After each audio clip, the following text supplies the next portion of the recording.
Anatoly Sharansky was a Soviet Jew who lived under communism in Russia, and he had all he had into his name in that prisons and the work camps that he was in was a small version in a little tiny form of the Psalms. And they knew he had it. They tried to get it from him. He hid it. They were never able to find it. And he spent 123 days in solitary confinement because he wouldn't give them that little book of Psalms. And finally, in 1986, he was released from prison. And you would think, once you're released, they're just going to let you go. Keep your little book of Psalms. They decided they wouldn't do that. And so as he was leaving, literally leaving the prison, they said, if you want to be released, then you must give us that book of Psalms. And Sharansky threw himself on the ground. It was in Siberia, so it was snow, and he just laid in the snow. And he said, then I do not want to be released. I refuse to accept my freedom without my book of Psalms. And so they actually did say, okay, you can go. And they released him, and he got to keep it. And so Sharansky knew how badly he needed the Word of God. It had guided him. It had kept him alive, kept him sane in those years that he was in prison. And so he wasn't going to leave the freedom without it. And even though we are not in a prison, obviously we're here, we need the Bible every bit as much as he did. Some of you will know the name, oh great, just left me. See, that's why you shouldn't go outside your notes. Founder of Voice of the Martyrs. And he had spent 14 years in a Romanian prison for being a believer. He was a Lutheran pastor. And we had him speak in a church here in Regina. And he and his wife came. He was in Saskatoon first, so he came here, and then she came a few days later. And one of the times she was talking, she said, all our Bibles were taken away and burned. And then in another instance when she was talking, she said that as they were working in the fields, they would do Bible studies. And so I asked her later, and I said, how did you do Bible studies if all your Bibles was burned? She said, oh, it was no big deal. I memorized the book of Isaiah. Somebody else memorized the book of John. Somebody else memorized, and there were people in these camps that had memorized whole books of the Bible. And not like Philemon or Jude that are one chapter. These were huge because they knew that if they weren't in the Word to the best of their ability, they were in trouble. And so it's important that we understand the power and the necessity of the Word in our lives.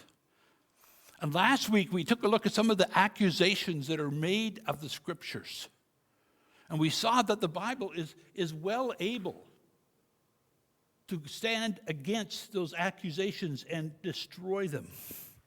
But here's a concern that I have. I've been a Christian now for, I guess, just about 42 years.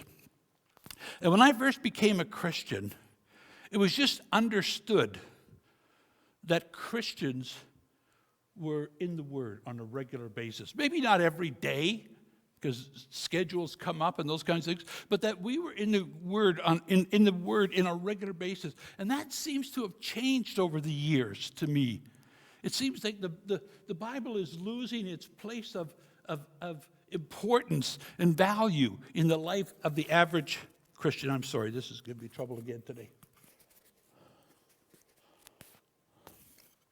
Seems to be losing its value in the life of the average Christian today. And it doesn't have the place of priority that it used to have. And in my opinion, should still have. It should be key, as Kim shared, key in the life of the believer.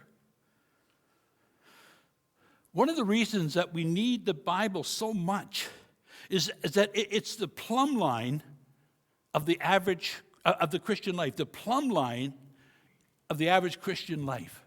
And a plumb line is a string that has a weight on the bottom. And they use it to discover how straight a line is and to see if walls are straight, for example, when they build them. And then even after they're built, they often use this plumb line to discover, is the wall still safe? Or is it deteriorating? Or is it starting to lean even? Whatever. But this is what they use. And for us, the Bible is our plumb line. How do we know where we are in our life? How do we know if we're living the kind of life God has called us to live? It is because of the Bible. And I'm sure that I could give each of you the opportunity, and you could stand up here and say that, I remember that I was struggling with this, I didn't know how to deal with it, and then one day I read in the Bible, bang, there was the answer. And I'm sure we could all, every last one of us, do that, where this plumb line of God's life that says, whoa, you're off path. You need to turn and go a different way. Shortly after I became a Christian, I read the passage that was read earlier from 2 Timothy 3. And I can tell you that it changed my life. Now, you know, if you've been here before, I have not always been a Christian. I came to know Christ at 28 years old. I certainly thought the Bible, and I've told you this before, I thought the Bible was written by people stoned on opium. And so I mocked the Bible. And then I read this passage. I'd only been a Christian a few months, and it changed my life. I began to see the value, the importance of the Word, and what role it should play in my life. And so in this passage, in 2 Timothy 3, 15 to 17, Paul is talking to Timothy. Timothy is like his son in the faith, and he's pastoring. And so he says to Timothy, this is the value and the importance of the Word for your life, but also for the lives of those that you are teaching. Here's how you stay on course in a world that is so far off course. And because we have the same thing today.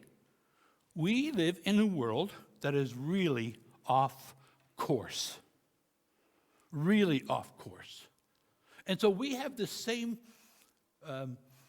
problem that Timothy had, is trying to live straight in a crooked world. And so he goes through this, and he tells them in these verses, 15 to 17, how do we stay straight? How do we stay on the path of God? Why do we need the Bible? I mean, if I give my life to Christ, isn't that enough? Why do I need to read the Bible too? Why can't I just receive Christ and just then be okay? It's like it's fire insurance, receiving Christ. I don't want to burn, so I receive Christ. But I don't ever go anything beyond that. It's kind of like, on your wedding night, and after the wedding, you gaze into your spouse's eyes, and you look at him or her, and you say, I love you. And I'm never going to tell you again. If it changes, I'll tell you, but for now, I love you. I'm going to suggest to you that would be your one and only night of marriage. But sometimes that's what we do with God. We surrender our lives. I love you, God. But we don't continue the relationship. It's like we've had the wedding, but not the marriage. And part of the way that we walk in the marriage is through being students of God's Word. And we need the Word.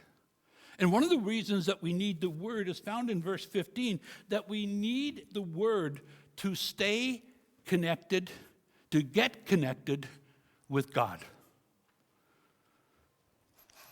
Let's understand something.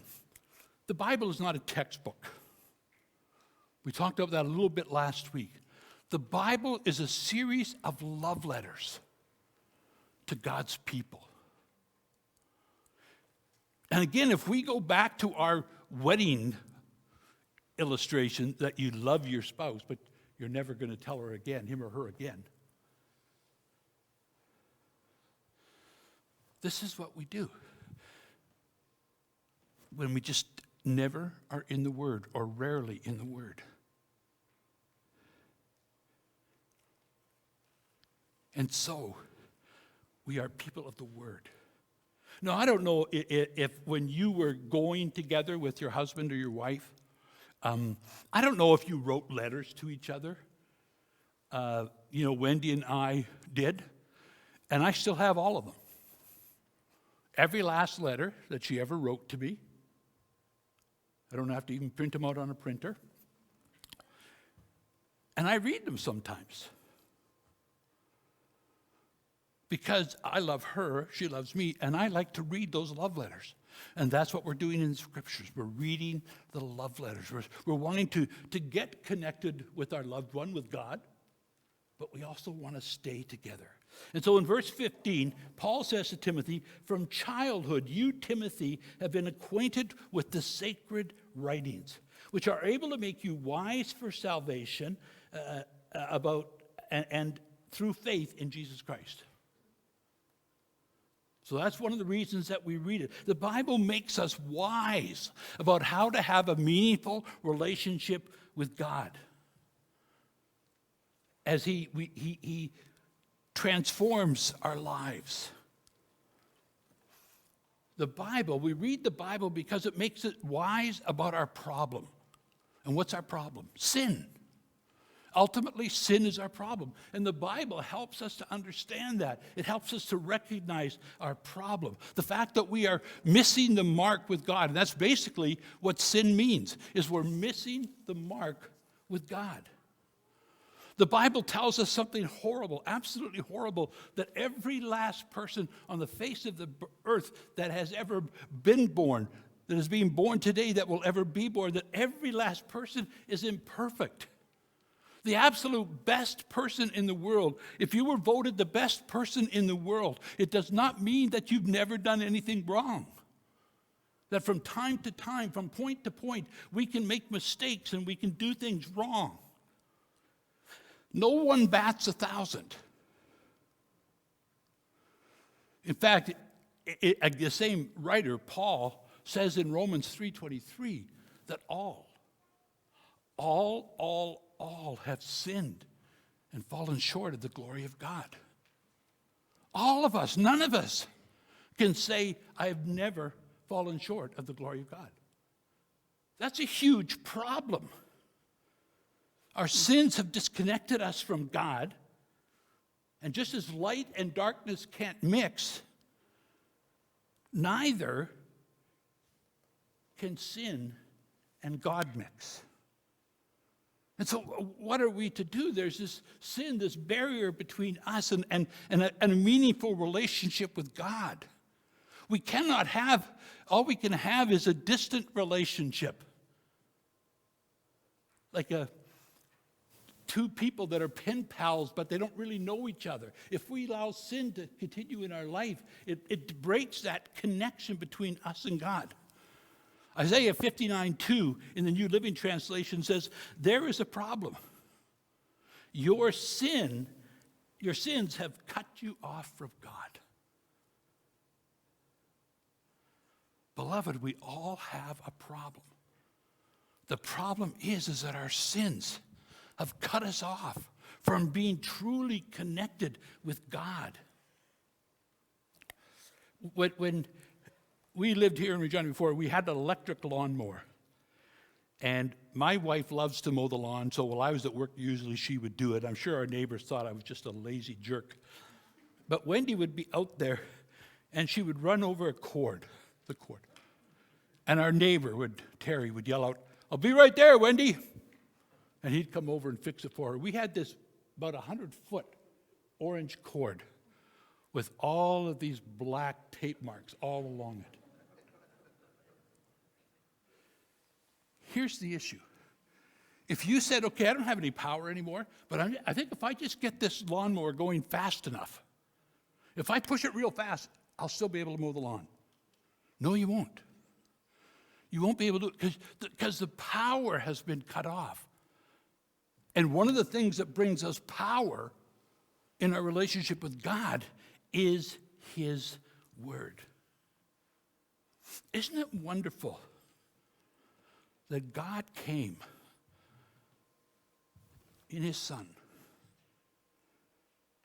not to rub our faces in our sin, not to go, none, boo-boo, I'm perfect, you're not. He came to forgive the very things that were affecting our relationship with Him. And He said, I came to forgive you. You have this huge debt, and you can't repay it. There's nothing that you can do to repay this debt except receive my forgiveness. I just love 1 Peter 3:18. For Christ also suffered once for sins, the righteous for the unrighteous, that He might bring us to God. You see, the Bible makes us aware of our problem of sin, but it also makes us aware of the solution. This solution that Christ has provided for us. Paul calls it salvation. And we must understand that the written word is what leads us to the living word. The Bible is what leads us to Jesus. Faith comes by hearing, and hearing by the word of God. And it leads us to Him. Jesus paid the price for us. As I've said, Jesus died to take away the penalty for all of our sins. And we can look back and say, thank you, Jesus, that as a result of what you've done, all the sins that I committed before I knew you, they're all forgiven. All the sins that I'm committing now are forgiven. The sins I'm going to commit in the future are forgiven. They're all forgiven. Now, does that mean then we can just go ahead and sin? No, Paul said in Romans 6, what shall we say then? Shall we continue in sin that grace may abound? And he says, no, may it never be. Because we've been forgiven, we want to live a righteous life for Him. Eternal life in heaven is a free gift that's been offered because God Himself died for us. Salvation is that gift that we receive by faith in Jesus. John 1:12. See, sometimes we're just told that as long as I acknowledge that Jesus lived, we're okay. But John 1:12 tells us something different. It says that for as many as received Him, to many as who received Jesus, He gave the right to become children of God. So we have to receive Christ. If you cannot look to a time, beloved, if you cannot look to a time, if not a specific day, but a point in time when you ask Christ to be your Savior, could I encourage you to do that today? If you can't look back and say, like I know the exact date. My wife knows that it was sometime in the fall of 1978. She doesn't know the exact date. It doesn't matter, but she knows that there was a specific time when she invited Christ into her life. And if you don't know that time, could I just encourage you to firm that up, to help you to be assured that you are a follower of Christ. And I encourage you, don't wait. Do it today. Do it while I'm still preaching. Just say, Jesus, I'm a sinner, and I need you to guide me and direct me and to fill me. And then, buy yourself or get yourself, we've got them. Take the ones in the pew if you want. Take this and go home and become a student of his word so that you can get and stay connected with him. The other thing the other reason we need the Bible is that we need to be able to stay on track with God. One of the things I appreciated about Kim's story, her faith journey, is that she was very serious about wanting to get more into the Word. And she said, and yet for the first 6 months she struggled. And I don't know about you, you may well be different than me. But there have been so many times in the last 42 years that I have committed myself to do something for Christ. And I do it wholeheartedly for about 3 weeks, 4 weeks, and then I find myself swaying. Well, how do we stay on track with God? How do we make sure that, okay, we get connected with him, but how do we stay connected? Again, if I can go back to my marriage and wedding, is that marriage is hard work. It's hard work. And I remember when I was in my younger days, I used to run the 880 and track the half mile, and I jogged every day. And then in football practice, I cracked my collarbone, and I couldn't run. I couldn't jog. And I went back, I don't know how long it was, 3 weeks, 4 weeks, 6 weeks, I don't remember. But I remember the first day that I was able to get my sling off, I went for a jog. And guess what? I could hardly do near what I did those 4 or 6 weeks before. And here's my point. I did not have to work hard to get out of shape.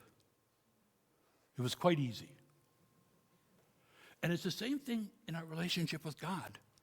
We think we don't have to do anything. But no, we have to commit to be people of the Word, people of prayer, people of fellowship with God's people, people who share our faith with others. We commit to do that, while at the same time we recognize that we're not going to always be what we want to be in Christ. We don't always stay on track with him. God has spoken with authority through his word. He speaks to our spiritual needs. His word is God-breathed. In other words, God breathed into the writers without violating their personalities. He breathed into the word for them to write what he wanted them to say. God breathed life into Adam, and he breathes life into his word. And that's why it's so important. 2 Peter 1:21, for no prophecy was ever produced by the will of man, but men spoke from God as they were carried along by the Holy Spirit. Do you know that between these covers, 3,000 times, 3,000 times, it says, God said, the Lord spoke, thus says the Lord, 3,000 times. And here's the interesting thing. Jesus is sharing stories throughout the Gospels. And he'll tell a story about what Moses said, or Daniel, or Jeremiah, or somebody. And then he will say this, the Lord said.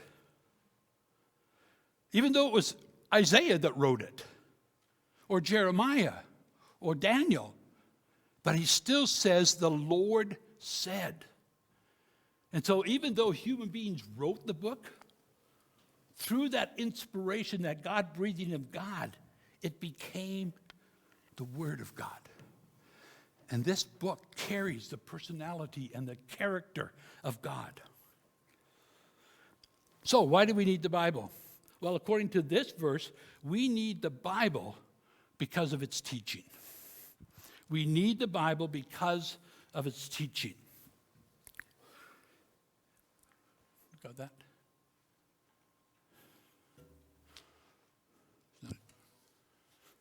Okay. We need the Bible because of its teaching. Here we go. Thank you very much. It says that the Word of God is active and it's teaching. And so why do we read the book? We read because we want to learn more about God. We don't necessarily learn more about the Word. We want to learn more about God in the Word. And so it just teaches us. You know, I remember when I became a Christian, the day I got saved, April 10th, 1980, I never once have used the Lord's name in vain since that day. It was taken away from me. Didn't ask for it, it just happened.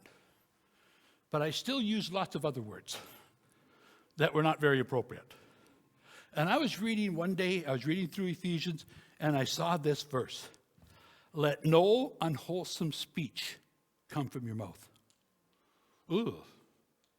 So I asked myself this question. When I say this word or that word, is that unwholesome? Would I say it in front of my mother, my grandmother? Would I say it in front of Jesus? No, I wouldn't. So I learned something. The word taught me something. And I'm sure, again, we all have those stories of where that happened. It shows us the path to walk on. We live in a world where the lines between right and wrong are all blurred. How do we know which is right? Who are we to say?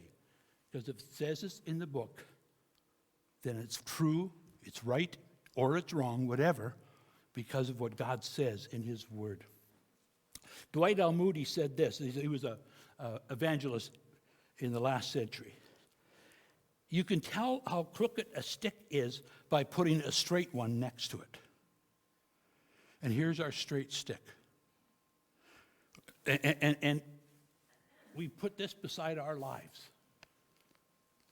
And we begin to see areas in our life that we need to change. The Bible teaches us. The Bible, and when we read the Bible, we learn what truth really is. The truth about heaven and hell.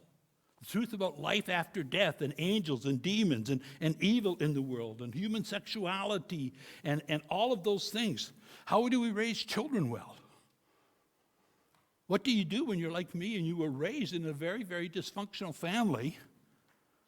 My wife was raised in an even greater dysfunctional family. What do we know about how to raise kids? This is where we learned it. We had 2 of our 3 children when I became a Christian. This is how we learned to raise our children. I was one of the people that, when I, as a dad, had to ask, how do I deal with this? I couldn't look to my dad for an example. I just couldn't. So I had to go here. How do I handle this as a father? And we need to be students of the Word. But it's not just useful for teaching. The Bible is also useful for reproof or for rebuking. In other words, what we see here is I'm learning the teaching, but then, like I said, we often find ourselves going off track. We find ourselves going off track, and God uses His Word to rebuke us, to show us that we're off track, that we're going the wrong direction. And this is what He often does. He uses His Word to point it out. He shows us when we're wrong. He makes us aware of the sin in our life and the hurts that we have and the habits that we have, all of those things. God diagnoses all of that right here. It's kind of our spiritual x-ray machine. And it shows these things. Mark Twain, the author Mark Twain said, "It's not what I don't understand in the Bible that troubles me. It's what I do understand that troubles me." And those are things that happen in our lives. We see things and it begins to trouble us. So we're being taught, then all of a sudden we go off track, and the Bible rebukes us, but it doesn't leave it there. Wouldn't that be horrible to just say, you're wrong, this is terrible, and you're an evil person? But He doesn't, because it says that it's useful for correcting. And He shows us, the Bible shows us, God, through His Word, how to straighten this out. It shows us how to get back on the right path. to get back on the plan, to get back on track with God? How do we make adjustments to get back to that? And then finally, it says that it's useful for teaching, for rebuking, for correcting, and for training. So, in other words, we're on track. He rebukes us because we're off track. He shows us how to get back on track. And then the training in righteousness is that he shows us how to stay on track. And the word is so valuable for all of those things. How do we know how God wants us to live? It's here. And I don't care how many times you've read it. My wife has read the Bible through, in a year, 22 years in a row. She's got it through the word in 1 year, and she's read it 22 times in a row, 22 years. So does she stop reading now because she's read it 22 times? No. Because she'll still phone me up and say, you won't believe what I saw in the Word today. Because we need to be continually trained in righteousness. It's not enough, beloved. Please hear me say this. It's not enough for us to examine the Scriptures. Do we also let the Scriptures examine us? Do we also let the Scriptures examine us to say, are we open ourselves and say, Lord, when I begin my Bible study every day, I say, pray the prayer of one of the Psalms, I can't remember even now. Lord, let me behold wondrous things in your word. And do we ask to do that? Do we say, Lord, show me, teach me, correct me, rebuke me, show me how to keep walking on your path? Lord, God did not give us this word for information so that we can read this and say, yeah, Israel fell in 587 BC. No, it's not for information, it's for transformation. So let's be people of the word. And we need the word because it helps us to get and keep a relationship with God. And it helps us know where to change. But finally, we need it because the word is one of the ways that God uses to equip us. Verse 17, that the man or woman of God may be competent, equipped for every good work.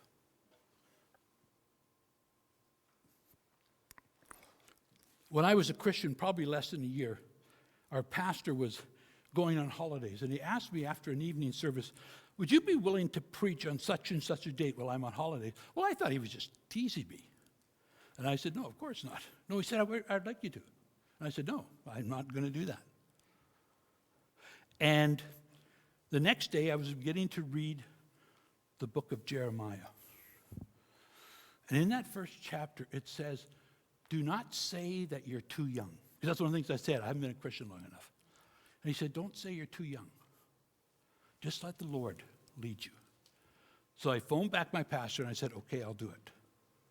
And I can tell you right now that goes down in history as the worst sermon that was ever preached in the history of the church. It was awful.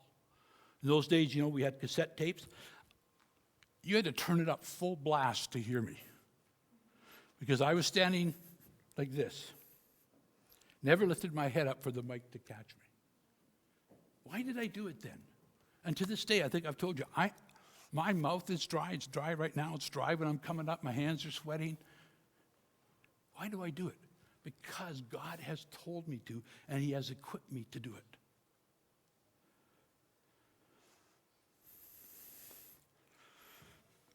He equips us for every good thing. Equip means quite literally to be completely furnished or supplied. It's used in terms of filling out paperwork, finishing paperwork, making sure a ship is completely supplied, all those kinds of things. The Bible makes us whole people. Now, I know for sure that I will never be whole until Jesus comes back. But I'm a whole lot more whole than I was when I received him in 1980.